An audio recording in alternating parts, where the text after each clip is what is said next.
So yun nga, so our topic for today would be about formalism and expressionism and hedonism. Okay?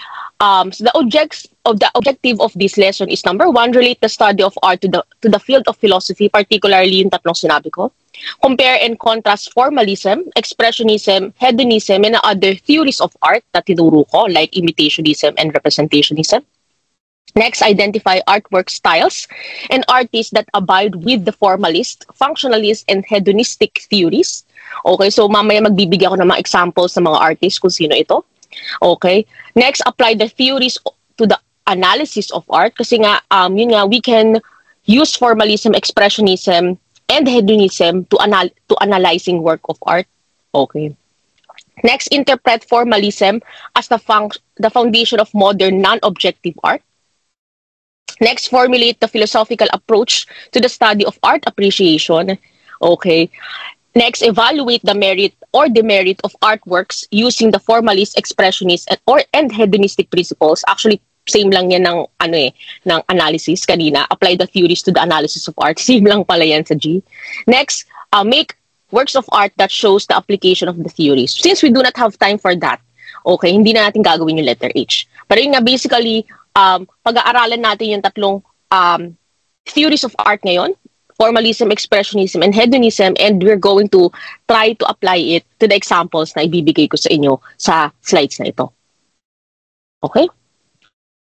So, meron kayong dalawang reading, so di ko naman inassign sa inyo. So, basically, yan. You also have 2 videos if you want to know additional information about our topics. And yan nga, ang ating lectures ay 3.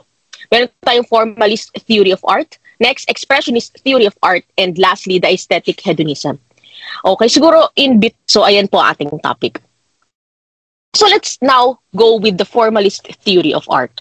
Okay, if you could remember our previous discussion, okay, na meron tayong imitationism at representationism, although same lang siya halos ang sinasabi eh. Okay, actually lahat naman ng mga nakikita natin or i-discuss nating theory of art, art pa rin yung titingnan natin eh. Paano lang naging art? Okay, yung tinitingnan natin is ito yung sinasagot ng theory of art. Halimbawa, sa imitationism, kung bakit ito naging ganito, because itong landscape na ito ay may ini-imitate. Okay, sabihin natin, mayroon siyang ini-imitate na higher form of beauty, okay, sa reality. Okay, so kung natatandaan natin is ang imitationism ay galing kay Plato. So ito, ang landscape na ito, yes, ini-imitate niya. Okay, yung landscape natin, pero it's only a copy. Pero alam naman natin kay Plato, di ba, ang art is the copy of a copy. So it's a pure imitation of this imperfect world. Kasi kay Plato, di ba, meron tayong immaterial or immutable world na kung saan ito yung truest form. Okay, pero same lang tayo nakikita ha. Okay, sa representationism naman, on the other hand, kung titingnan natin yung landscape na ito, okay, representationism, itong landscape na to ay nagre-represent siya or nagdi-depict siya ng object na nakikita natin sa reality. So basically, ang imitationism at representationism halos same sila. Ang imitationism is ibig sabihin you're copying something. Ang representationism, you're depicting something. Pero ang representationism, hindi niya sinasabing meron tayong immutable world. Okay? Kung ano man yung dinipict natin, ito na yung reality. At wala siyang idea or concept na ang reality natin ay imperfect sa representationism. Sa imitationism lang yun. Kasi nga, ang imitationism ay galing sa theory ni Plato na meron tayong world of forms or meron tayong immutable world. So, itong dalawang to, okay, imitationism at representationism, they are basically saying the same thing.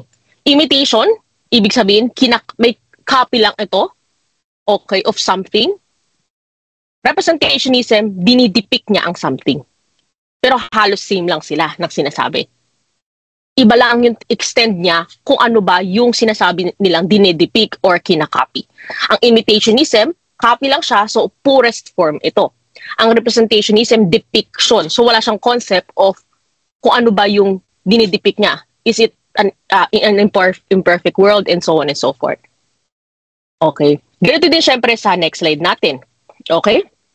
Ito, okay, maaring sa imitationism, since ang imitationism is a copy of something, so ito ay copy siya ng, sabihin natin, shapes and colors na nakikita natin. Okay? So, ibig sabihin, so, yun nga, mayroon tayong talagang idea of shapes and colors na nasa world of forms natin or idea. Okay, dinipik lang natin. So, kinap siya. Okay, inimitate lang natin siya sa art, kaya nagkaroon tayo ng imitationism. Sa representationism naman, on the other hand, dinidepict lang natin. Okay, kung ano ba yung color or, yun nga, colors na meron tayo. So, ang pinagkaiba actually lahat ng mga theory of arts na dinidiscuss ko sa inyo is how you going to argue ano ba ang nakikita mo. So, iba kasi sila ng lente. Iba sila ng analysis, ng pagtingin. So, pag tinanong ko sa inyo, paano mo i-analyze to ng, sabihin natin yung topic natin ngayon, formalism. Okay. Basically, sa art, sa pagtingin natin sa artwork, iisa lang yan eh. Pare-pare sa yung tinitingnan ng artwork, how you argue or how you analyze the artwork, doon tayo magbabago. Kasi formalism ang approach na pinapagawa ko sa iyo. Pag sinabi ko naman, okay, gumawa, hedonism, paano mo i-analyze to using hedonism? So it depends on how you analyze it, how you argue it. So in the case of imitation and representationism, di ba gaya nga nasabi ko sa inyo, ang imitation is copy siya. So sasabihin mo, base ito sa art na nakikita ka ngayon, it is a poor copy po. Okay? Or a poor imitation of the red, yellow, and blue. Because, based on the theory of Plato, okay, the purest form of red, blue, and yellow is only in the immutable world. So yes, I can see that there's a red, yellow, and blue, but it's only an imitation, a poor copy of these forms. Sa imitation yun. Sa representationism naman, I can see red, yellow, and blue. Okay? Because this artwork depicts these colors, it represents the colors as how I perceive it in the nature. So, iba sila ng lente. Okay? So, ganun tayo mag-art analysis. Okay? So, ngayon, ang topic natin ngayon, formalism. Ano ba ibig sabihin lang ng formalism? Na yung artwork are combination of perceptual elements. Kasi, when it comes to the elements of art, okay, yung mga artists kasi, well, actually, ang artist lang ang nag-create na idea of elements eh. Pag sinabi kasi natin elements, it is our ability to abstract certain characteristics on the object that we perceive. So, halimbawa, di ba, we perceive an apple. Yes, originally, ang na-perceive talaga natin, buong apple. Pero ang utak kasi ng tao, kaya natin mag-abstract ng certain data doon sa apple na pinerceive natin. Kaya natin mahiwalay yung kulay niya, yung shape niya, yung texture niya, ano pa ba, yung taste niya, di ba? Doon sa mismong object na tinitingnan natin. At since kaya natin gawin yun, ito yung tinawag ng mga artist na elements. Kaya halimbawa sa visual, kapag may na-perceive ka isang object, kayang-kaya mo i-abstract yung lines, shape, value, texture, and color doon sa na-perceive mo. Okay? Ito yung elements. Pagdating naman sa auditory, kayang-kaya mong i-separate yung rhythm, yung pitch, yung melody, harmony, and dynamics doon sa narinig mo. Okay? At ito, accordingly sa mga artist, yung form or ito dapat yung titingnan natin sa artwork. So every time we're going to analyze an art, dapat titingnan natin, maganda yung paggamit niya ng line. Or ito yung line na ginamit niya, curve. Sa shape naman, ang ginawa niya circle. Okay? Ang value niya, pag sinabi natin value kasi it's the use of blending and the emphasis and subordination when it comes to art. Kung nakikita mo ba yung mismong, sabi natin, focal point ng art. Okay. Mas maganda din yung shading and blending. Texture naman kung, well, literally na texture ng art, kung rough ba siya or smooth. Pero at the same time kasi ang texture sa 2D art represents yung three-dimensionality nito. Okay. Connected kasi si value kay texture. So pag sinabi natin texture, maganda po yung pagkaka 3D effect niya. Kasi by the use of value, nakikita natin na may illusion of three-dimensionality sa 2D art na ito. Texture yun. So color naman, syempre color lang. Okay. So when we going to use this formalism approach, ito yung art mismo. Ano mga example nito, di ba? Ito pala yung ibig sabihin ng art sa kanila. Art is non-figurative. So wala siyang figure. Okay? Because it does not contain any representation. So salungat siya ng representationism and imitationism. Kung ano yung nakikita natin, it's more likely, na-perceive lang natin siya as a whole, just like an apple, pero basically, binubuo lang siya ng lines, shape, value, texture, and color. Mukha lang apple sa atin, pero iba-iba silang elements. Wala talaga silang nire-represent. Okay? So, ayun nga, magandang example dito. Kung kanina, di ba, inanalyze ko ito using imitationism at representationism, di ba? When it comes to formalism, sasabihin mo, maganda tong art na ito kasi, one, well, for the sake of my example lang, maganda to. Halimbawa sa aking mata, maganda to because it has used the line perfectly, sabi natin. Meron siyang vertical and horizontal line, di ba? Meron siyang kulay na red, blue, and yellow, tapos may gray siya. Okay. Tapos sabihin natin, maganda din po yung, sabihin natin, location. Sabihin natin. Wala siyang texture kasi. Wala siyang three-dimensionality. Okay. So, decorative space lang po ang ginagamit niya. By the use of that analysis, formalism ang ginagamit ko. Kasi in-identify ko lang yung mga elements na nakikita ko. At since formalism ito, di ba, itong art na ito ay hindi siya nagre-represent ng isang reality. Gumamit ka lang talaga ng linya, okay, at ng kulay. Hindi tulad sa imitationism, copy po ito ng form of red, blue, and yellow. Sa representationism, it depicts red, blue, and yellow. So formalism, it uses line and colors na red, blue, and yellow. Okay. So basically, ang formalism is, sabihin natin, detached way of seeing the artwork. You perceive it as it is. Di mo na kailangan interpret, siguro dinidepict nito emotions, mga ganon. Di na. Diretso ka agad sa formalism kung ano lang nakikita mo. Okay. Sinabi ni, isang magandang artist na nagsabi nito is si Clive Bell of, yun nga, nabuhay siya ng 1881 hanggang 1964. Sinabi niya, to appreciate art, we bring to life nothing from life. What is essentially in art is only the significant form. Yun nga, yung form na yun, ito yung mga elements na sinabi ko kanina. Okay. So, yun nga, sabi nga niya dito, okay, art is equal significant form. Yun lang nakikita natin. Kaya nga nauso yung statement na art for the art 6 by Theophile Gautier. Gautier? Sorry. Okay. Sorry for butchering that. Okay. So, ibig sabihin, according kay Clive Bell, hindi yan nagre-represent ng something na immaterial world na sinasabi ni Plato. Hindi niya dinidepict ang reality, just like how representationism as how it presents itself. Rather, ayan lang yan. Okay.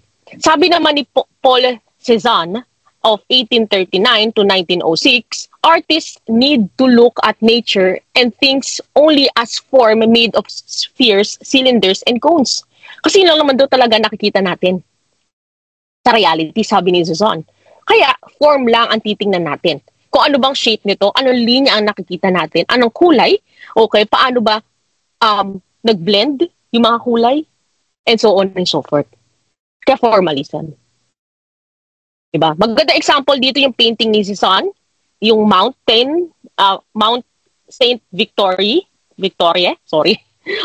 na pinake niya ng 1902. Yes, it seems like a mountain sa kanya, pero if you're going to analyze this sa formalism, di ba? You're seeing curved lines, you're seeing color na green, yellow, purple. I'm not really sure kung anong kulay itong ibang kulay because I'm color dumb. Okay. May lavender ata and so on and so forth. Tapos when it comes to blending, well, walang malinaw na blending dito because nakikita natin yung different brush strokes lang niya. Okay, pero may somewhat illusion siya of three-dimensionality. Pero kasi parang lumalabas siyang 2D effect sa atin, no? Wala talaga siyang three-dimensionality. So, yung sasabihin mo sa form niya. Hindi mo sasabihin, mountain po yan kasi dinidepict niya mountain. Hindi yan formalism. Okay? Representationism yun. Or imitationism. Pero if you analyze this by the line, shape, color, texture, value, okay, that is formalism. At maaari, yung pag-painting dito ni Cezanne is by the use of formalism. Kung nagmukha lang siyang mountain, okay, that's because yun ang lumabas. Pero, form lang yan. Elements lang yan kay Cezanne. Ito another example, Cezanne, apple and oranges. Yes, it appears like an apple and oranges, pero if you're going to analyze it in formalism, meron po kami nakikitang circles. Okay, shape of a oblong shape. May cylinder na merong opening sa taas na nagmukhang jar. Okay. Meron po kami nakikitang kulay na red, orange. Since I'm color dumb, di ko na ma-identify ibang kulay. Tapos may white po kami. So when it comes naman sa value, maganda ang blending niya. Okay, maganda yung transition of, halimbawa, light red to the dark red areas. Okay. Since hindi natin makita yung texture ng painting dito, o sabihin natin na lang na maganda yung three-dimensionality niya, pero hindi too much kasi hindi naman natin nakakita kung gaano yung, sabihin natin, yung distance ng object sa perceiver. Pero nakikita natin three-dimensional siya. Okay. Yun yung formalism approach. Pero syempre, yun nga, example naman sa imitationism, this is a copy of apple and oranges. Sa representationism naman, it depicts apple and oranges on a table na merong white cloth. Pero sa formalism, yun nga, circle, yung mga lahat ng shapes, lines, and colors na nakikita nyo dito, sasabihin nyo. Formalism yun. So, yun nga, sa formalism versus representationism, di ba? Sa representationism, itong nakikita natin is a pine tree. Pero sa formalism, it's a green, isosceles triangle, brown, may color brown kasi siya, vertical, may vertical, kasi vertical yung tayo ng artwork, and meron siyang rectangle sa baba. So nakita nyo, anong different ng representationism or imitationism kumpara sa formalism. Okay, nire-reduce natin siya sa forms or elements. So magandang example dito, di ba? Ito, when it comes to imitationism at representationism, this could be a copy or depiction of a bamboo tree. Right? Pero sa formalism, meron po kaming vertical lines na nakikita, curved line sa gitna, okay? Tapos meron pong shape of leaves. Actually kasi maraming uri ng shapes eh. Okay? Meron tayong natural shape, abstract shape, non-objective shape, at meron tayong geometric shape. So dapat aware kayo doon. Okay? So syempre sa colors din, may primary, secondary, tertiary color tayo. Sa lines, marami ding uri ng lines. So, when it comes to formalism, that medyo aware kayo doon. Hindi ko natuturo yun because dapat alam nyo na yun, that tinuro na sa inyo yun sa senior high school nyo or yung elementary kayo or high school pala kayo. Okay. So, yan. So, makikita nga natin dito, thin and thick black slanting lines and shapes. Ito yung formalism. Yan nga, di ba? Ginuhitan pa natin para makita natin yung lines. Another thing then when it comes to representationism, when it comes to formalism, nire-reduce natin yung image na nakikita natin. Okay, example sa Mona Lisa, definitely sa representationism and imitationism, this is a copy or depiction of a woman that is named Mona Lisa. Pero since sa formalism ay nakafocus lang tayo sa lines, okay, shapes and colors, hindi natin siya makikita sa woman. More likely, sasabihin lang natin siya, ito ay isang babae, itong painting na ito has a shape of a human body because ang human body cannot be reduced eh. So, natural shape siya. So, sabihin mo, this painting is uses colors like black, flesh, dark green and so on, since I'm color dumb. Then, it has a shape of a human body. Okay. Maganda yung value and color niya. Okay. Yung blending, di ba? Nagpapakita siya ng 3D effect. And so on and so forth. Okay. So, ayan. Nire-reduce mo siya.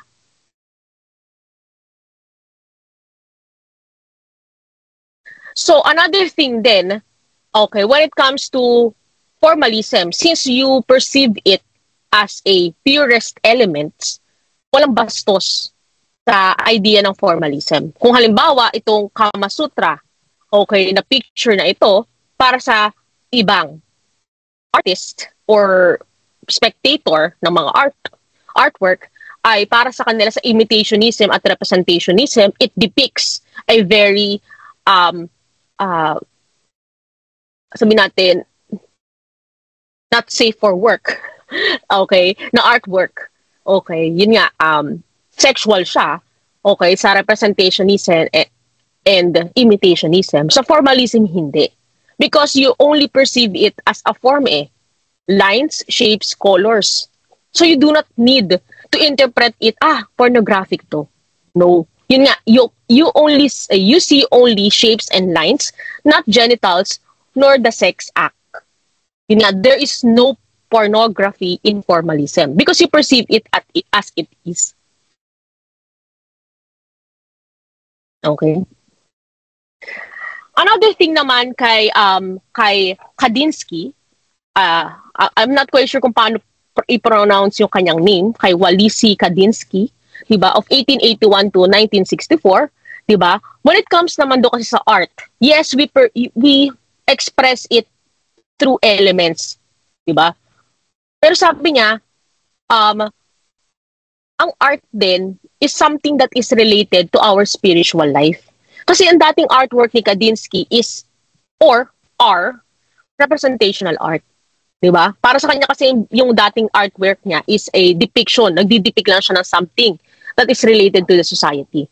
Pero ngayon, lumipat na siya sa isang purely formal type of representing art na kung saan, sa kanya, yes, he still uses lines, shapes, colors, etc.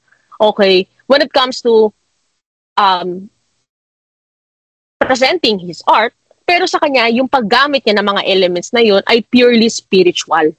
Diba? Halimbawa kasi, anong ibig sabihin nito? Halimbawa, I think some of you ay, sometimes, halimbawa, kung may mahilig sa inyo mag-painting, mag-photo, tumugtog ng instrument, mag-drawing, diba minsan, kapag ginagawa nyo yun at very engrossed kayo sa paggawa nyo ng artwork, diba? Somewhat nagbibigay, or meron kayong feeling of, sabihin natin, solace, or meron kayong pakiramdam na peace, right? Every time you're doing your art.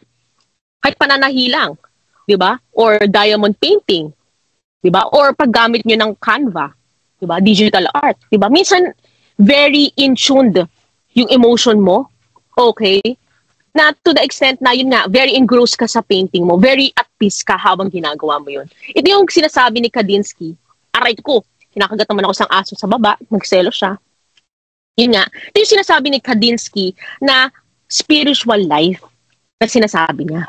Kasi when it comes to representational art or imitational art, according kay Kandinsky, you are so focused na dapat ang iyong ways of representing art ay dapat in line or dapat nadidepict niya talaga yung gusto mong i-depict. Halimbawa, kung gusto mong i-depict yung asong tumutong-tong sa akin, sa representationism, dapat mapakita mo talaga, nire-represent mo yung asong yun.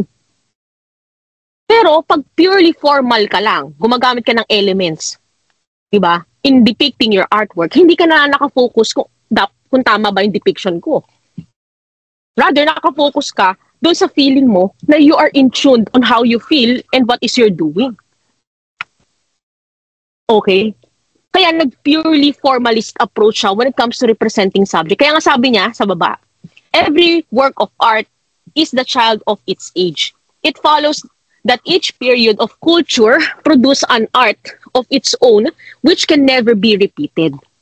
Kasi nga may feeling. Yun yung feelings na hinahabol niya. Art is born from the inner necessity of the artist in an enigmatic, mystical way through which it acquires an autonomous life. It becomes an independent subject animated by a spiritual breath. Kasi nga ito yung nararamdaman mo. May solace or peace kang nararamdaman. Aray ko. Kapag gumagamit ka or nagpipaint ka ng artwork. At para kay Kandinsky, nakukuha niya yon sa formalism. Aray ko.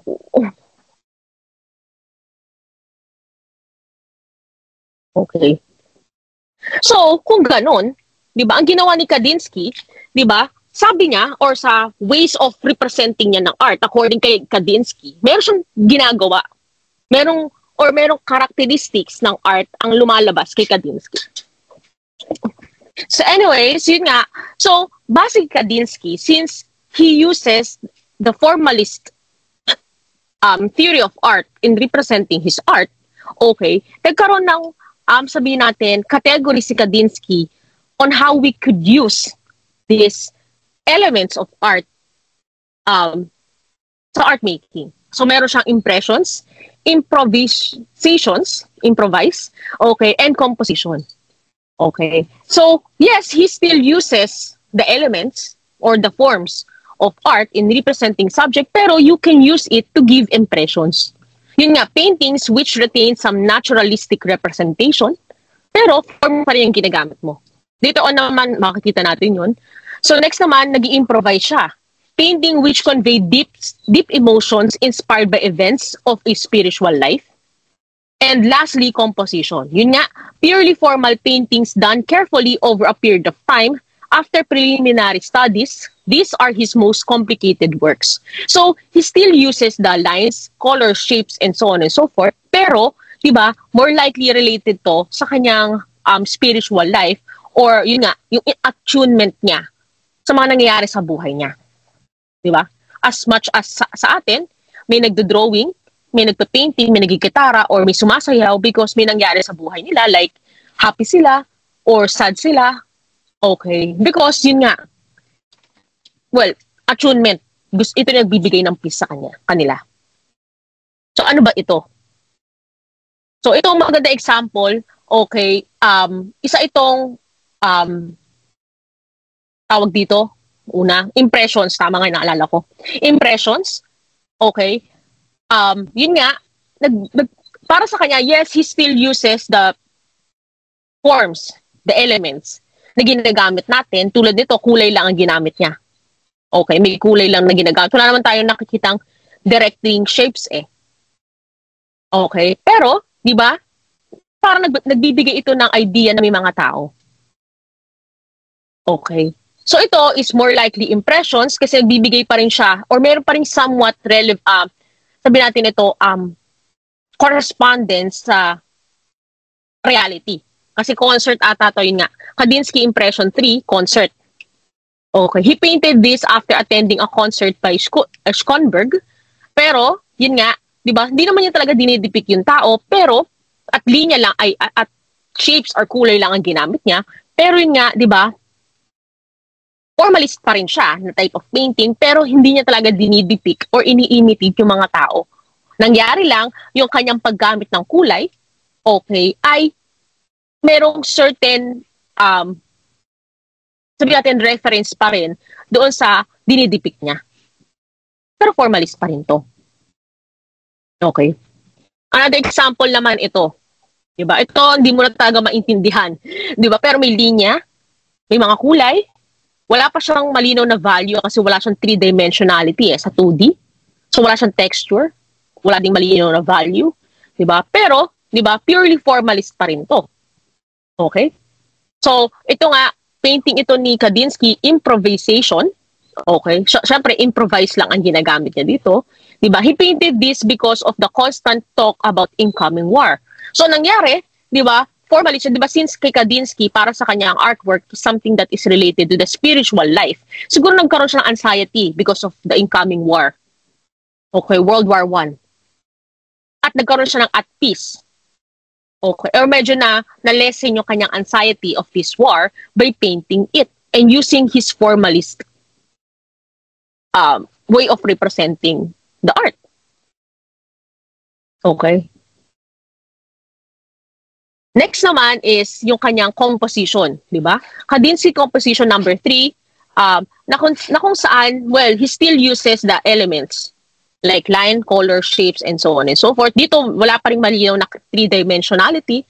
Okay, plastic space pa rin ang ginagamit. Pero yun nga, he painted this after a lot of preliminary sketches. So ito, pinalano niya. Okay, na dapat ganito yung itsura ng artwork ko, ito yung dapat pagkakasunod-sunod ng mga forms or elements ko. Okay. Pero basically, yung kay Kandinsky, it's an spiritual journey ang kanyang pagpipainting at nakatulong ang formalist approach when doing that. At yun nga, meron siyang tatlong categories on how you can represent this formalist theory of art. Sa atin naman, di naman natin masyadong tatanggapin, pagtutuunan ng pansin yung tatlong categories niya. When it comes naman sa music, syempre, meron din tayong elements of music. Okay? Kung sa music is, or kung sa painting, meron tayong lines, color, shapes, texture, and value. Sa music, may rhythm. Meron tayong pitch, intonation, and so on and so forth. Yung elements of music nga. Okay? At kabisado niyo yun. Okay. Siguro mo din siya i-approach when it comes to music. Sabi nga dito, ng mga formalists, yellow is the color of middle C. Okay. On a brassy trumpet. Black is the color of closure and the end of things, and that combination of colors produces vibrational frequencies akin to chords played on a piano. Ito yung sinabi ni Kandinsky. Okay. So, sa synesthesia, the ability to perceive color or sound simultaneously by two senses. So, ginagamit ito or may mga iba kasing tao na may parang kulay ang music sa kanila. Okay. Halimbawa, pag may narinig silang music, di ba? May kulay ang mga nota, ang hinto, at beat. Okay. Kaya nga ang synesthesia, ginagamit ito sa mga music player dati. I think Windows XP ata, yung may synesthesia kami na app doon. Okay. Na basically, ano lang siya, kulay lang siya. Okay, mixture of colors. Okay. Visual representation of music. Player lang siya, music player. Pero yun nga, hindi na ako masyado magtutuon ng pansin sa music kasi nga medyo matrabaho siya. Pero, yun nga, may elements tayo kasi ng music. So, when it comes to analyzing music, titingnan mo yung mga elements na yun. Okay. So, ano ba yung mga example naman natin ng purely formal paintings? Diba? Yan. Obviously, lines, color, shape. Madalas ang purely formal painting natin, parang abstract painting siya. Or, yun nga, abstract painting, supremacist at concretism siya na painting, okay, na wala siyang three-dimensionality or rarely ang three-dimensionality sa painting na nakikita natin. Ito, obviously, color composition by Kandinsky. It's a formalist type of painting. Diba? Another example is this one. This one. Okay. Okay, another example.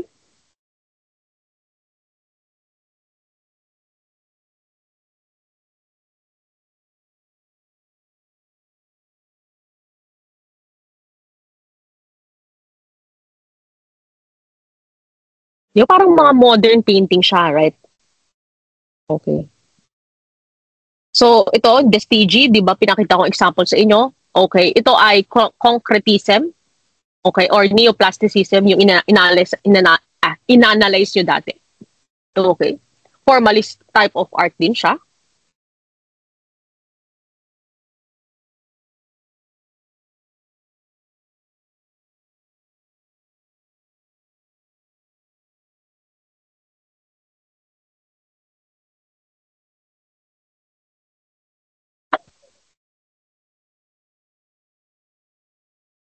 Okay. So ito din, supremacism, diba? In-analyze din natin ito dati, white and white. So formalist din ito. Or pwede natin gamitin sa analysis sa formalism.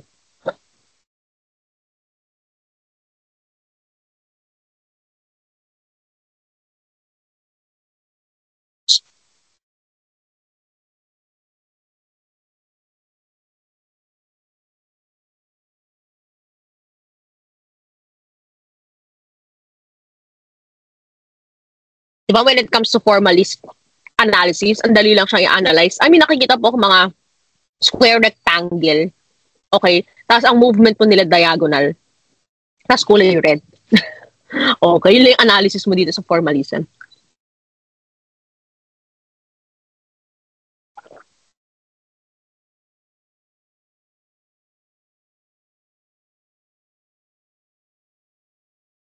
Another purely formalist artwork na pwede nating i-apply yung optical art na mayroon nga. Pag sabi natin optical art, nagbibigay siya ng feeling, okay, or illusion of movement sa mata natin. Diba? Ito, curved lines, okay. Sa mata natin, nag-appear siyang black and yellow, black and white. Pero ang kulay niya talaga blue and red. Kasi ang blue and red dito, sobrang sakto ang contrasting nila, naglalabanan sila, so nag-end up, naging black and white sila. Nag-appear sa atin. Pero red and blue talaga to.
Pagdating pala sa formalism, hindi nyo pwedeng interpret to na parang space, ha? Halimbawa, para sa akin, parang tong space, like outer space. Bawal yung interpret ng gano'n ng formalism. Sa formalism, since nandun ka lang sa element, wala kang interpretation of what it is. Nandun ka lang sa elements niya, like line, shapes, color, and so on and so forth. Bawal yung interpret to ng parang spaceship siya or beehive, mga gano'n, bawal. Kasi imitationism yun or formal or representationism agad yun.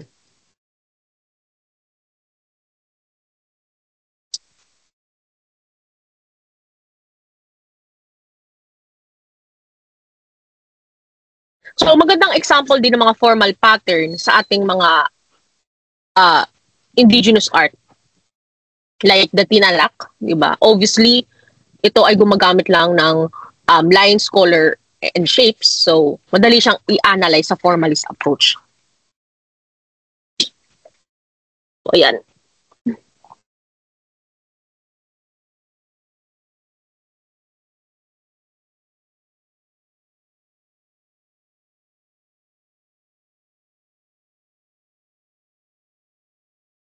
Ito rin, okay.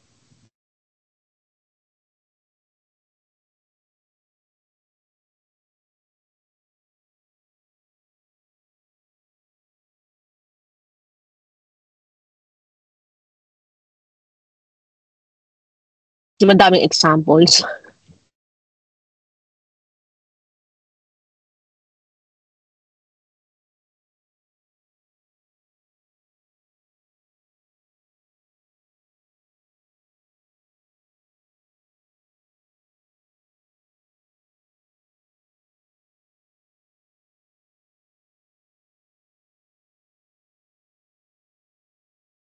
Okay. Sa purely formal music naman, may dalawa tayong uri ng music. Meron tayong kantata and sonata. Diba? Pag sinabi natin kantata, it is a, sabi natin vocal music, more likely opera, ano ba yung tawag nun? Na kung saan there are lyrics and may be accompanied by sounds or instrument and may becomes representational because of lyrics, pero basically, voice lang siya. Kasi ang sa music kasi, meron tayong dalawang uri ng ways of producing sound. Meron tayong instrumental So definitely gumagamit tayo ng instrument to create sounds or music at meron tayong vocal instrument. So definitely ginagamit natin yung voice natin to produce music. So sa kantata, gumagamit tayo ng vocal instrument kasi voice ang ginagamit natin. Yes, gaya nga sabi dito, pwede gumamit ng instrument, pero ang emphasis talaga when it comes to this type of music is the voice itself. Diba? When it comes naman sa sonata, definitely instrumental music siya because ang instrument na ginagamit natin ay instrumental instrument, definitely. Okay, na kung saan, they're only pure sounds of musical instrument. Okay, so ito ay forms. So dito, since you're going to analyze the music using formalist approach, so sasabihin mo yung pitch, okay, yung rhythm, yung sabihin natin metronome mark, yung mga nota, yung dimension, okay, and so on and so forth when it comes to the classical music or when it comes to the formalist analysis of music. Okay. So, syempre, since ang music is more likely nakafocus ka sa elements, so dapat aware ka din sa mga scale, okay, or sa musical scale, at mga nota na meron ka dito. So, very technical talaga ang formalist when it comes to music. So, dito, sa tonal music, meron tayong 7-tone scale. So, pag sinabi natin 7-tone scale, ibig sabihin 7 tones ang ating ginagamit. Okay, sa music, okay, yun nga, di ba nakikita nyo, 7-tone ang ginagamit niya. Literally. Sa scala, di ba ang scala kasi is yung clef, whether it's a G clef or bass clef, treble clef or a bass clef, then yung mismong bars. Okay. So, ayan yan. Sa atonal music naman, gumagamit siya ng 12-tone scale. So, yun nga, 12-tone siya ang kanyang pagkakalaktaw. Okay. So, dito may sharps ka or flats ka when it comes to producing music. Sa tone kasi, since ang tonal pala, ang tonal music is sakto yung distance niya. Okay. Whole ano siya eh. Tawag doon. Kalimutan ko yung tone na isang buong laktaw na tone. Okay. Whole tone siya, ang paglaktaw niya. So, wala kang sharps and flats. Sa atonal kasi, since 12 siya, na-include mo na yung half measure, yung pala, full measure and half measure na paglaktaw.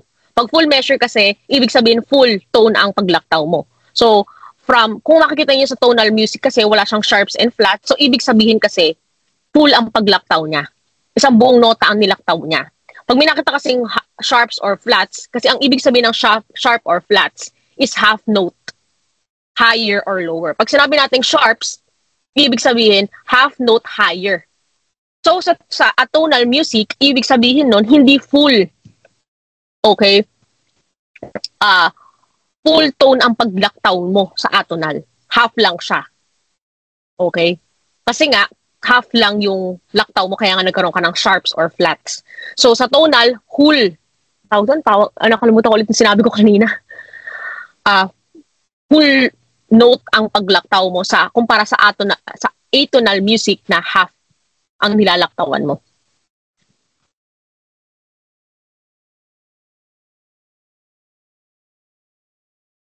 Di ba? Ang dami.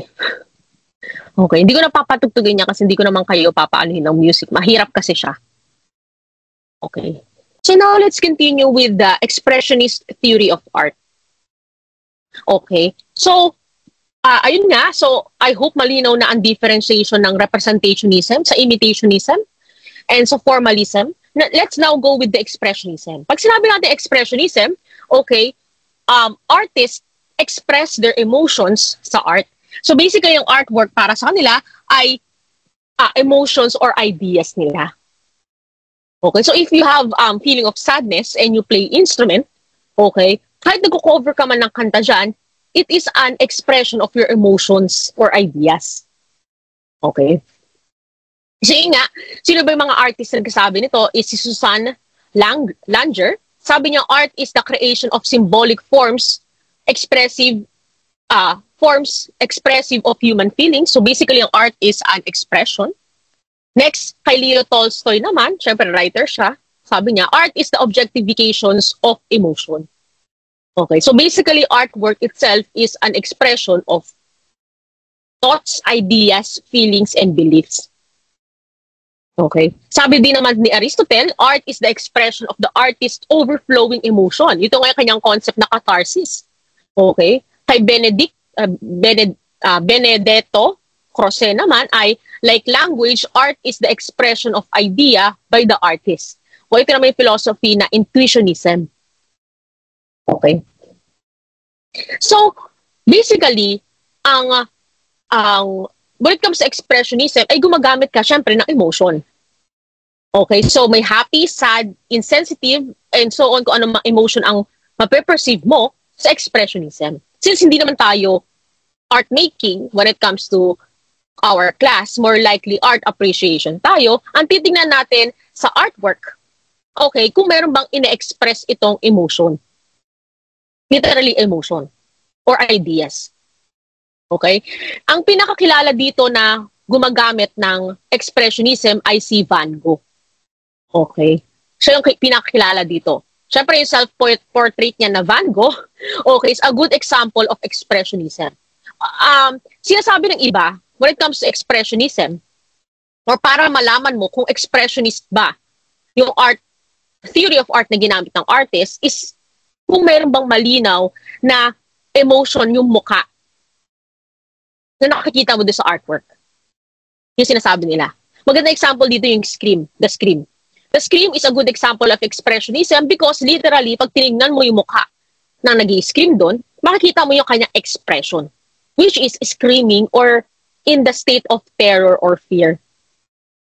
Dito kay Van Gogh, yes, it is a self-portrait, pero meron siyang pinapakita expression dito. I'm not quite sure grim ba ang expression niya dito. Parang grim eh. Okay? I'm not sure sadness or likely, yun nga, grim. ano bang Tagalog ng grim? Diba? Hanapin ko.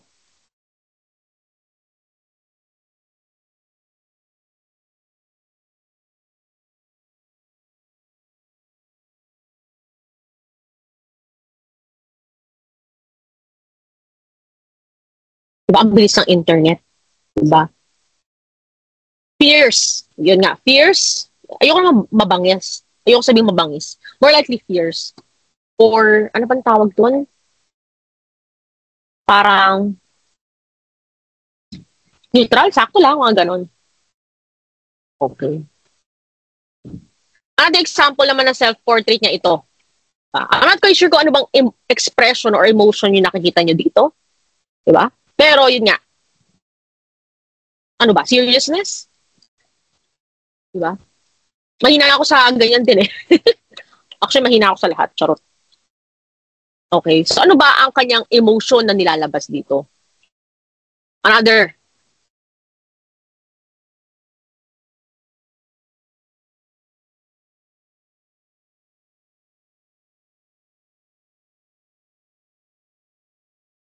Tandaan nyo rin, when it comes to expressionism, hindi lang yung mukha yung tinitingnan nyo para malaman nyo kung ano ba emotions or ideas na gustong iparating ni painter, halimbawa ni Van Gogh. Dapat i-take consideration nyo din yung kulay. Okay, so halimbawa, sa painting na ito, kumpara sa kanina, di ba? Mas darker ito, kumpara dito, so maaaring may meaning yun. Okay, kasi alam natin, ang lighter colors ay happy colors. Ang darker colors are sadder colors. Okay, so i-connect mo siya. Diba? So, ayan. Sa apat na yan, Sa apat na yan, diba? Alin ba, or ano ba yung mga expressions or feelings na sa tingin nyo nilalabas ng painting na ito? Okay. Seriousness, happy, neutral. Kasi ganun lang lahat ng facial expression niya, kaya ang hirap i-distinguish. So we could use color to represent kung ano ba yung nararamdaman. Kaya, ni Van Gogh, yung pinaint niya, yung self-portrait niya.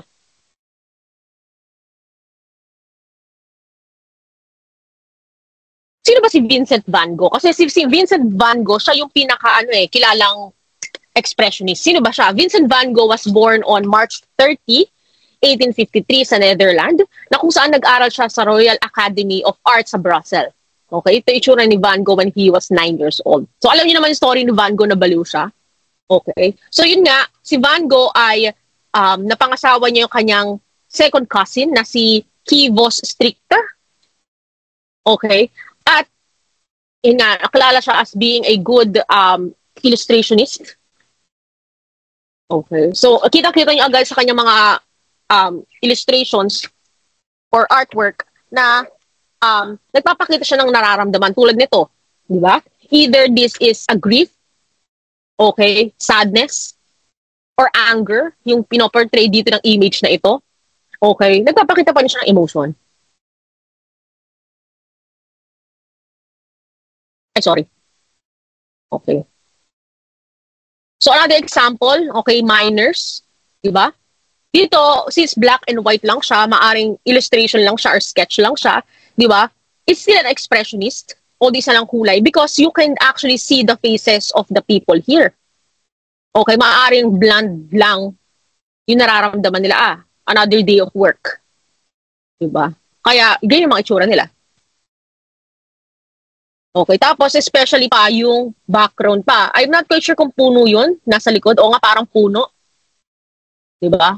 Puno na, I'm not quite sure.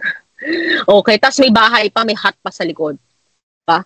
At nakatulong yung kulay, diba, na parang, nga, kulay niya, para magbigay ng green expression na, okay, another day of work, another tiring day sa mga miners. Another example, yung women carrying sacks. So obviously, this is an expressionist. Although some of the faces here ay nakatago, pero di ba may makikita kang parang feelings na nararamdaman dito. Di ba? A tiring day. Di ba? Alam naman natin yung buhay during nagmimina pa yung mga tao. Di ba? Mahirap talaga ang pagmimina. Di ba? At nagtatrabaho sa mga ganyang hardworking labor. So, maaring yung dinidepict ni Van Gogh, yung feelings na yon. Another thing din, yung potato eaters. Diba? A good example of expressionism, maliban sa nakikita nyo yung expression ng mga mukha ng mga characters na ito, pero at the same time, yung kulay, yung paggamit ng value, yung three-dimensionality, yung blending, nagpapakita siya ng emotion. Mahirap sila. Diba? At parang nagbibigay siya ng feeling of bleak. Walang kulay yung buhay kasi mahirap sila. Diba? They are just trying to survive. Diba? At yun nga, since potato eaters sila, potato lang ang kinakain nila lagi.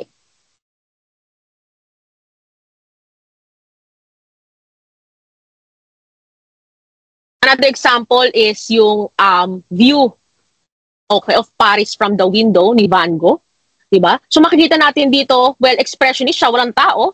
Well, it still uses color to depict ano naman nararamdaman ni Van Gogh based on his perspective when he painted this. Since gumamit siya ng mga warm colors and cool colors, makukulay ito, so maaring nagagandahan si Van Gogh or happy siya when he painted this. Kasi maganda yung kulay. Diba? Another example, di ba? Di ba kung makikita nyo yung contrast between the painting ng kanina kumpara dito sa dalawang painting na magkasunod, di ba ang kulay na niya? So, ibig sabihin, maaring emotion ni Van Gogh dito ay happy, nagagandahan siya, di ba? Or inspired siya, kaya ito yung pinainting niya. Di ba? Cafe Terrace at Night, di ba, ni Van Gogh. So, nakita nyo ang happy ng kulay. Hindi siya monotone yung kulay niya. Rather, they are combined colors. Di ba? So, maaring happy siya dito. So, akin po, parang happiness or nostalgia ang nararamdaman ko dito na puro good memories kasi makulay siya. Di katulad kanina, parang sadness.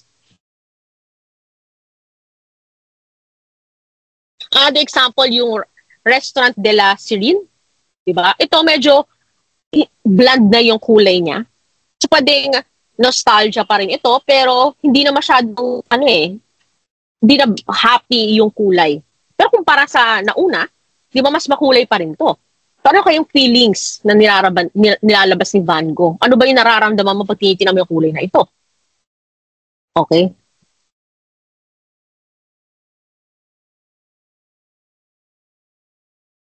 Another example, Van Gogh Summer in Paris. So, is another example. Ba't ganito? Diba, ba't ganyan ang kulay? Parang, ano na siya pa-sunset na siya? Diba? Bakit hindi niya ginawang blue yung sky? Bakit parang dusk na? At alam naman natin, may meaning ang dusk. Diba? Either sadness, loneliness, or pagiging alone niya. Diba? Ano bang feelings nito? Tandaan nyo kasi ang kulay, may feelings din yan. May nire-represent yung feelings. So, when it comes to expressionist, okay, alamin nyo yung ano ba yung psychology of colors. At the same time, yung mga linya. May psychology of lines din kasi. Okay, may meaning yung mga lines. So, when it comes to expressionist, dapat alam nyo yun. Hindi ko na tinuro yun kasi dapat tinuro na yun ng senior high school kayo or high school kayo. Another example, yung nga Starry Night Over the Rhone. Ito, kumpara sa kanina, obviously mas maganda yung kulay dito. So, maaari, inspired si Van Gogh or happy siya because of the kulay. Right?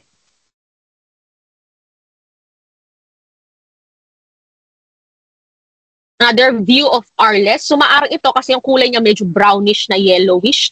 So, maaring nostalgia ang nilalabas niya. Or another meaning.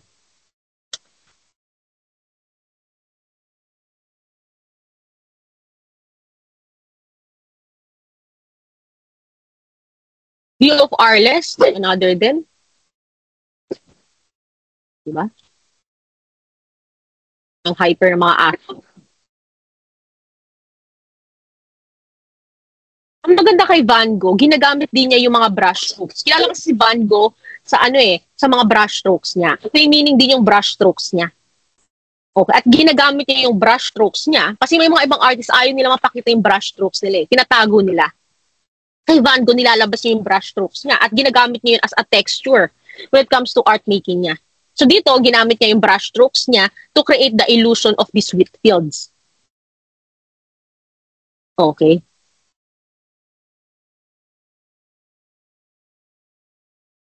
So another, ang pangalan, hindi ko na makita. Ay, sorry.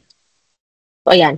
Hindi ko makita yung title, nakaharang yung share. Ayun, The Yellow House. Sorry. Okay. Bakit lesser texture ang pagka-produce dito ni Van Gogh kumpara sa Whitfield? Diba? Bakit di niya masyadong nilabas yung brush strokes niya? Diba? May meaning yun. Bakit kaya? Maaring, yun nga, I'm not quite sure kung anong meaning nito. Diba?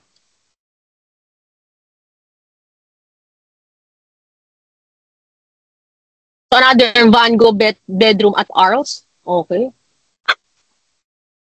Okay.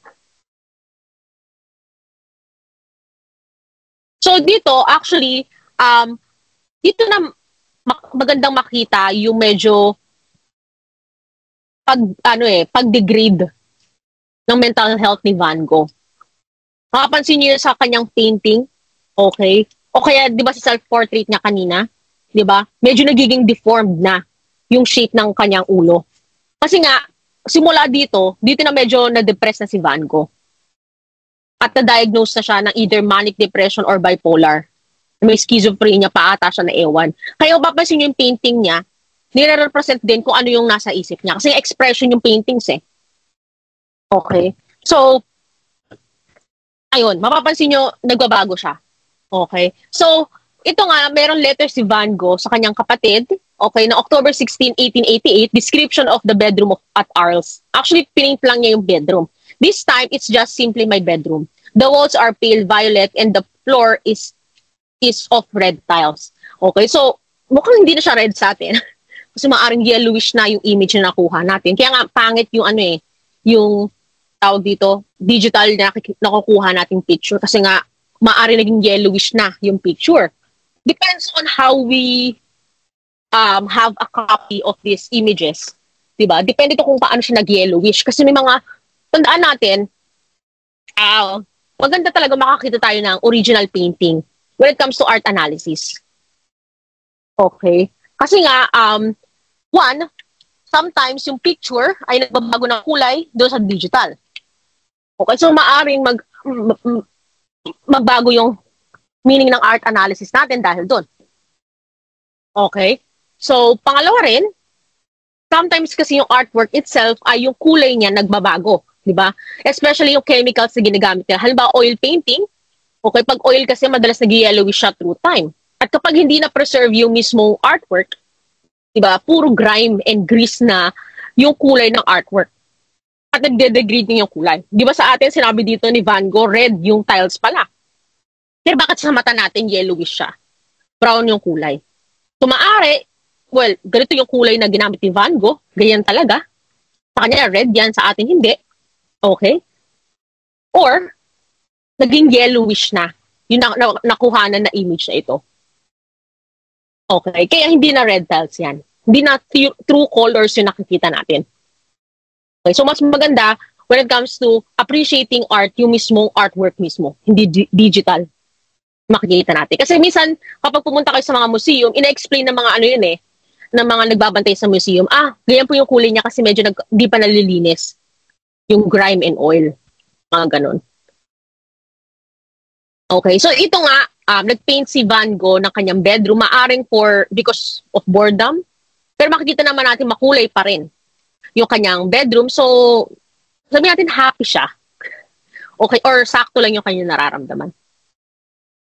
Okay. The wood of the bed and chairs is of yellow, is the yellow of fresh butter. The sheets and pillows are greenish citron. Diba? Obviously, hindi na siya green sa atin. Yellowish na siya. The cover scarlet, the windows green. The table orange, the basin blue, and the doors are lilac. Okay. So, ito nga, meron din letter si Van Gogh kay Gauguin. Yakin? I'm not quite sure kung paano pronounce yan. On October 17, 1888, yun nga, sabi ni Van Gogh, thank you for your letter and thanks most of all for your promise to come. I did a painting of my bedroom with the whiteboard furniture. It amused me greatly doing this bare interior. Actually, dito na nagsimula, ma-degrade yung mental health ni Van Gogh. I'm not quite sure ano ba nangyari kay Van Gogh. But ito kay Gauguin. Sorry, ang pangit pakinggan. Okay. So, yun nga. So, yan. Pinaint niya. Diba? Pero, iniwan ni Gauguin, ang pangit ng Gauguin. Okay, si Van Gogh sa Arles. After 9 weeks, Gauguin, yun na yung pronunciation ko, left Arles because of his quarrel with Van Gogh. Nag-away pala sila. Van Gogh's dreams of an artist colony was shattered and he suffered a terrible emotional depression. Okay. Dito na nag-degrade yung kanyang mental health. Van Gogh, self-portrait with bandaged ears on December 1888. Actually, pinutol ni Van Gogh ang kanyang tenga because of his depression, yung kanyang pag-away kay Gauguin. Okay. Sabi niya, description of event that led to Van Gogh cutting his ear.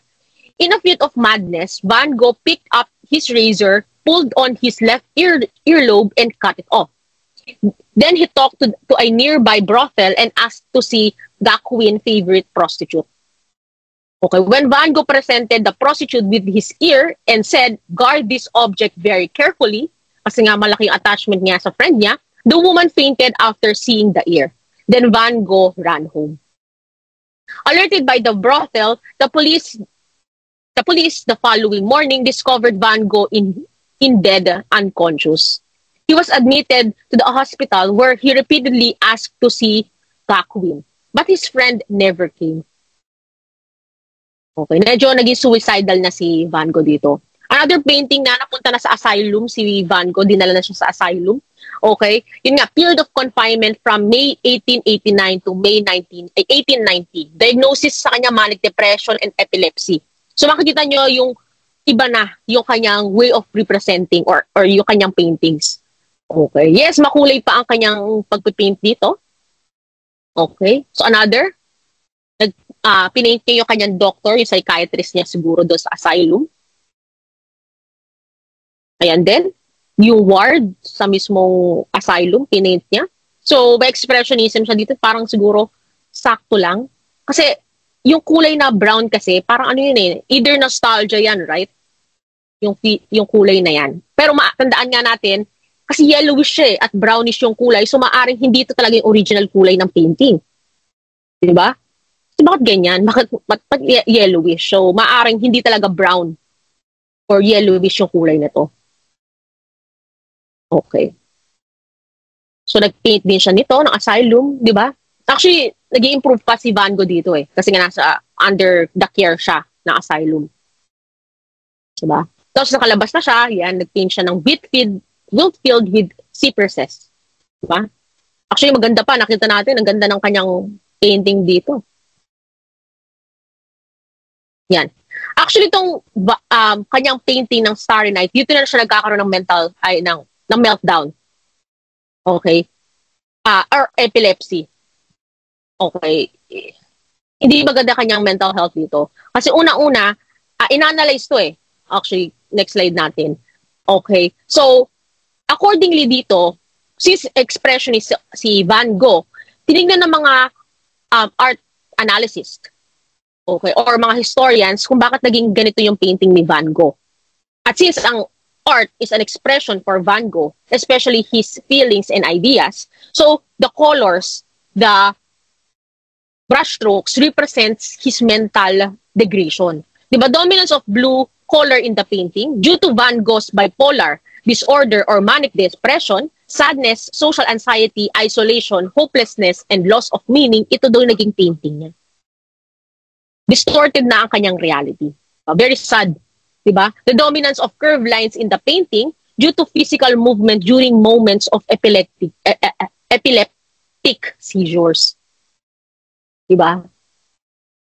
Ang sad naman.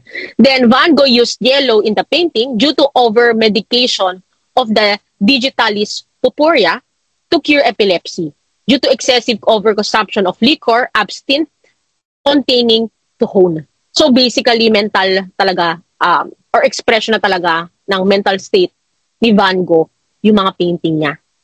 Especially this Starry Night. Diba? Diba nakita niyo distorted na oh? Kumpara sa mga unang paint niya, diba? Ang ganda. Ito distorted na, bakit ganyan ng grass? Diba? Nakakasad, especially if you are aware of the story of Van Gogh. Diba? Distorted na pati yung church.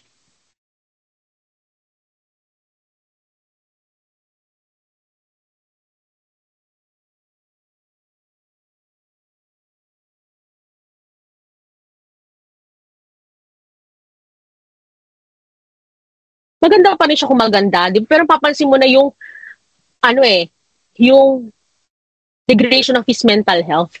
Hindi na siya harmonious like his earlier paintings. Diba? Dati kasi sa earlier paintings, may meaning yung brushstrokes niya. Hindi siya very aggressive. Pero ngayon, di ba makikita niyo, ba't ang aggressive ng grass? Diba? Ba't ang aggressive ng sky? Diba? You can see that this person is, well, he's trying to be optimistic, pero at the same time, he's struggling because of the colors na ginamit niya. Or yung brush strokes. Because gaya nga nasabi ko sa inyo, di ba, ang brush strokes kay Van Gogh, talagang nilalabas niya talaga yun. Kasi nga nagbibigay ito ng texture. Pero maaring during this time, di ba, yes, he wanted to reveal the texture of his artwork. Okay, pero at the same time, hindi na niya makontrol, maari yun, resulting, yes, sa ganito, pero at the same time, makikita mo, wait lang, nagsistruggle to.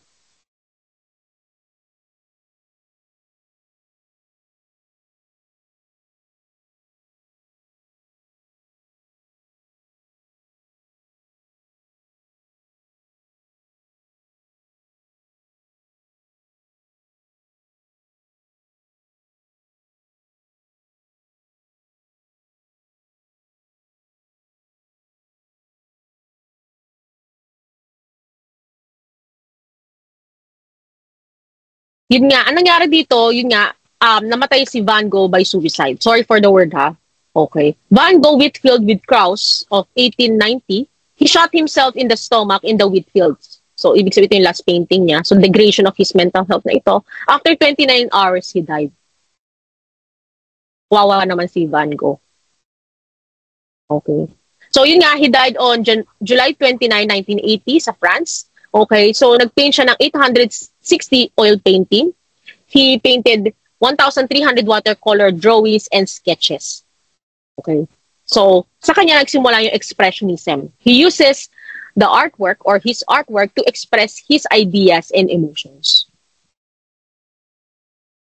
Diba? Sabi nga ni Van Gogh, normality is a paved road it is comfortable to walk, but no flowers grow on it because of his depression.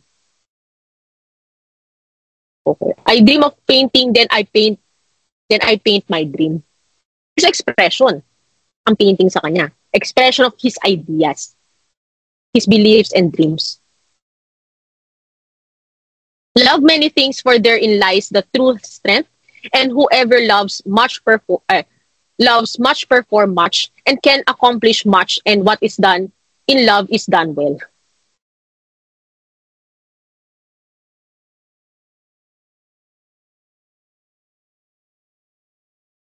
Another expressionist na influence ni Van Gogh is si Munch. Okay. Sorry for butchering the name. Na the Scream. Obviously, this is an expressionist kasi nakikita natin yung muka.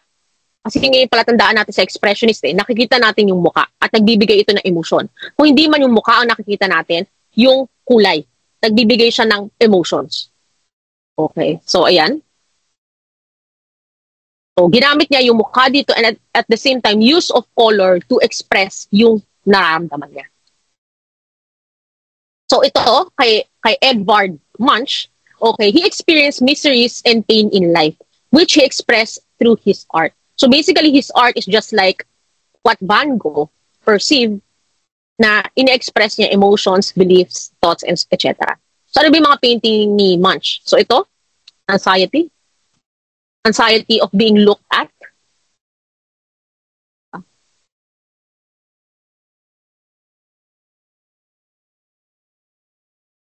Another, despair.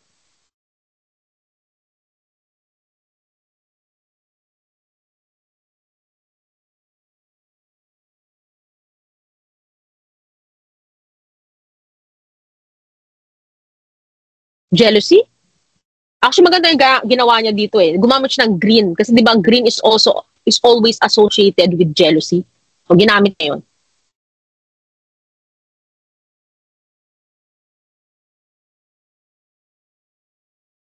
Melancholy.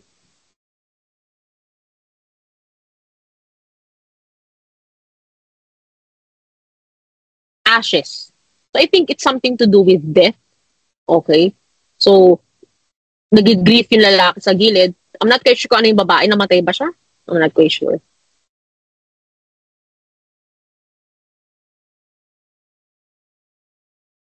Death in the secret room. Yeah, by looking at the expression of this woman in blue, nakatayo, nakaharap sa atin, di ba?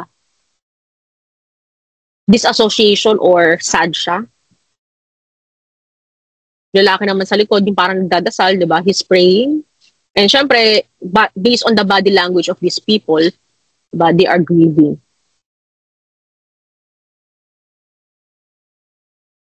The second child.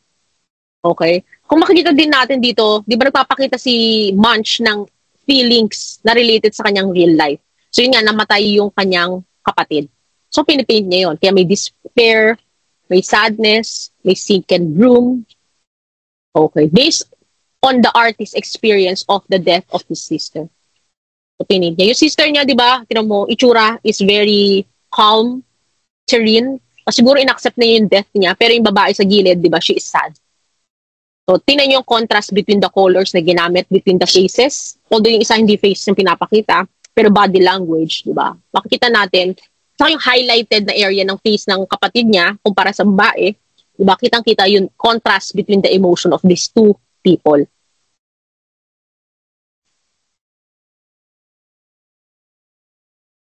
If you're going to analyze other artwork based on expressionism, di ba, you can just look at the expression of their faces.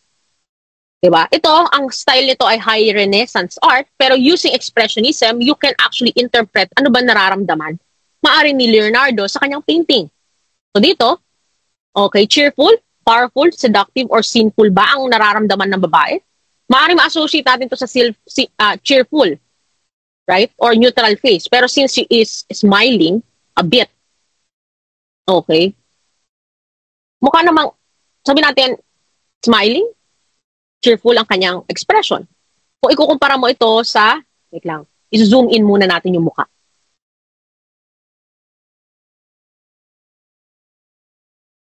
Diba? Very zoom in. Okay. Nakataas yung kanyang lips.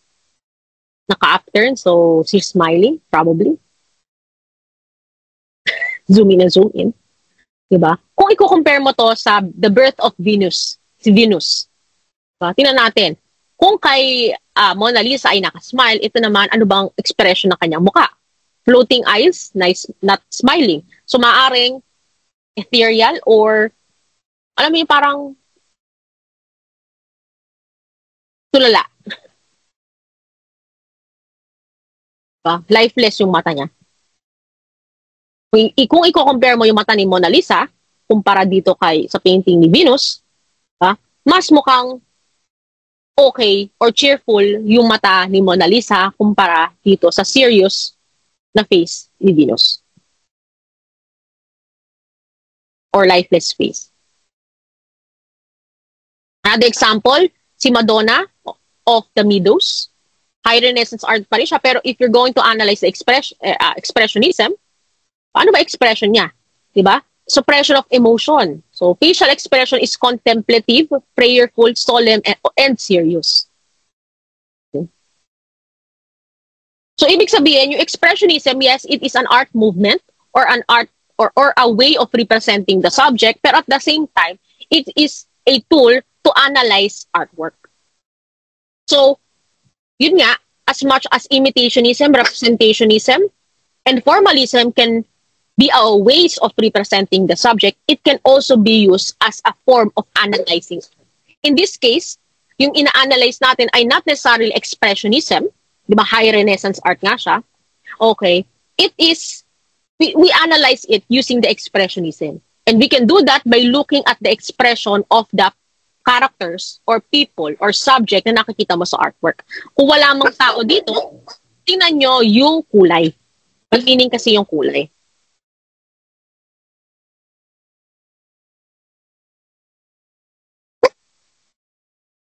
If ko-connect mo siya kay Mona Lisa, okay, obviously, yung babae sa Meadow ay meek, timid, kumpara kay Mona Lisa na confident and a powerful woman kasi may eye contact.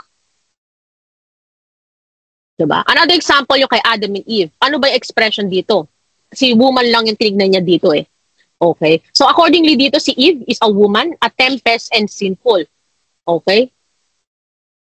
Maari kasi, well, I'm not quite sure. Cat-like features, I'm not quite sure kung paano naging sinful to. Maaaring may association ng interpretation na nag-analyze dito because of the story of Eve. Okay. Or seductive, maari. Diba? Kasi cat-like eyes kasi is a seductive feature eh. Diba? So, ayun nga. We can both interpret these two women as a seductress because of this upturned mouth at eye contact. Okay? So, syempre, kung i-compare mo naman si Mona Lisa sa isang picture ng hot model, di ba? Magiging seductive woman naman siya. Diba? It depends on how you interpret these expressions. Okay. Kumpara naman dito sa dalagang Filipina, di ba? Obviously, ang interpretation dito accordingly is innocent and fresh expression niya because that is her expression. She's smiling, well, naturally. Diba? Hindi kanya, wala siyang eye contact sa'yo. Okay. Dito naman sa mannerism, we can actually interpret Jesus Christ here as prayerful, solemn. Okay. Kasi nakatingin siya sa heaven. Sa sky pala, sorry. Hindi naman siya angry. Diba? Contemplative, maaari yun ang kanyang expression. No emotion. The facial expression is solemn and it does not show appearance of suffering. Diba? Kumpara mo dito sa image na ito sa movie na The Passion of the Christ. Diba? Obviously, this is very emotional, so shows suffering and pain. Kumpara sa earlier na image ng Jesus Christ.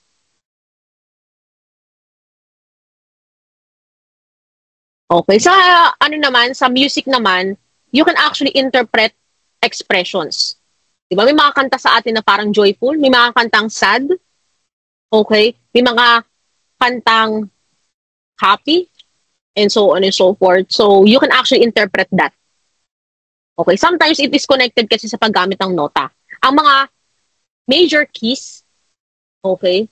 Ayoko na explain kung ano yung major keys. Ganito yung mga whole notes, okay? Mga major keys ay, pag madalas daw major keys ang ginagamit ng artist, solemn or sad yung music. Pag minor keys naman, madalas happy ang sound. So sometimes, looking at the visual representation of music sa musical scale or musical sheet, pag nakita mo majority dito ay minor, ibig sabihin happy music. Pag major naman, sad. Sometimes beat din, yung mga metronome marks, okay, ng music can represent certain emotion. Faster music can be happy, upbeat, diba? Sometimes slower music is sad or nostalgic. So it depends. Okay, so let's continue with our last topic for today, which is aesthetic hedonism. Okay, so yun nga, when we say about hedonism, diba, ang idea nito ay nanggaling sa philosophers na si Aristippus at Epicurus. Kilala sila sa idea ng hedonism, or yun nga pinakilala ngayon ay Epicurean hedonism. Anong ibig sabihin nun? Naniniwala lang naman sila na ang pain and pleasure, or pleasure is the most important things in the world, or the most important thing in the world, habang ang pain naman is something that we should, sabihin doon, iwasan. Okay, para kasi kay Aristippus and Epicurus, pleasure is good and pain is evil. So if we're going to connect it with the idea of aesthetic, para sa kanila, ang beauty is something that is pleasurable, so it is good, at ang ugly is pain, so it is evil. So everything that is beautiful is good or maganda, kasi pleasurable siya sa eyes, habang ugly naman is something that is evil because it is painful in the eyes. Kaya nga sabi nila dito, eat, drink, and be merry, for tomorrow you will die. Kasi nga naniniwala sila na maikli lang ang buhay natin sa mundo, so as much as possible, we have to live pleasurably, okay, sa buhay natin at iwasan yung pain. Okay, kung ganito ang ating idea sa aesthetic hedonism or hedonism, okay, ang beauty ngayon ang pinaka-nangingibabaw na concept ng good sa kanila. Yung everything na related sa pleasure is related sa beauty. Halimbawa, yun nga, pleasure, okay, is equals to beauty. Bodily, sensual, personal, subjective, relative, temporal, momentary, limited, gratifying experience is considered naman na, good siya. Okay. Pero as long as it is pleasurable, it is beautiful accordingly sa hedonism. So halimbawa, if you're going to interpret certain artwork, ito ay beautiful, okay, based on the hedonism, aesthetic hedonism, it's because it is pleasurable sa eyes. Hindi siya masakit sa mata. Hindi siya nagpo-produce ng pain sa mata natin. It is also good because hindi naman pain yung binibigay na message ng artwork na ito. Mga babae lang siya nag-aayos ng, or mga taong, mga babaeng namimili lang ng rice, okay, sa trabaho nila. Wala ka nakikitang pain and suffering or death or torture dito. Okay? So more likely peaceful life sa rural, so it is pleasurable sa mata natin. So another example is yung kay Duchamp, yung The Fountain. This is pain para sa hedonistic. Okay, kasi CR, so hindi siya pleasurable sa eye, so this is ugly. Okay? Yun yung sa kanila. So, yun nga, disclaimer, meron po tayong mga images na hindi maganda. Kung kumakain kayo, baka look away na lang muna. Okay, pero yun nga, so, mga images na ganito ay ugly, definitely, because it is disgusting. Okay? So, on the other hand naman, yung mga pagkain na maganda ang mga settings, like the culinary arts, okay, na pleasurable sa mata natin, it's also good, because it is beautiful, or it is pleasurable sa mata natin, and at the same time, it is a good food. Mas maganda din yung pagkaka-plating niya. Diba? Kung kukumpara mo sa isang tae, halimbawa. So, ito, sa fast food, okay, syempre nauso din dito yung mga fast food. It is pleasurable, pero it does not give you nutritional value. So, well, it's still beautiful para sa kanila. Kasi nga, pleasure ang habol mo. Hindi naman nutritional value. Because sometimes nutrition can be gained from a very not tasty food like ampalaya, okra, yung mga ayaw kong kainin. Okay. So, syempre, sa visual arts or sa art mismo, okay, ay pleasurable yung mga art na harmonious sa mata natin o nagbibigay ng delight. So, halimbawa dito, syempre, yung woman in pink, distorted ang kanyang image. So, ugly to. So, hindi kasi siya pleasurable sa eyes. Okay. Kumpara sa painting ni Leonardo, okay, na Mona Lisa, okay, this is pleasurable sa eyes because harmonious yung paggamit niya ng mga kulay, mga linya. Okay, so this is beautiful kasi pleasurable siya. So yun lang yung distinction natin sa hedonism. Kapag maganda siya sa mata mo, hindi siya nagkukos ng pain sa'yo. For example, pleasure lang ang kinukos sa'yo, definitely it's beautiful. Kung ang image naman or music na pinapakinggan mo ay nagkukos ng pain sa'yo, definitely it's ugly. Okay. So, maganda example dito, di ba? Kung ikukumpara mo yung side profile ng lalaki sa left, di ba? Unharmonious siya, masakit siya sa mata, okay? So, ugly siya. Kumpara sa mukha, side view ni Tom Cruise, na very proportionate and harmonious, okay? So, definitely, that is pleasurable in our eyes, so beautiful siya. So, ganun siya nag-work. So, another example, di ba? Kasama din dito sa pleasure na idea natin yung sexual pleasure. Diba? Some people would have sexual pleasure sa nasa left. May iba naman magkakaroon ng sexual pleasure sa right. Okay? That is also beautiful para sa hedonism. Diba? Magandang example dito yung erotic dance ni Antonio Balderas. And ayoko nang pakita to, pero pinapakita dito isang erotic dance.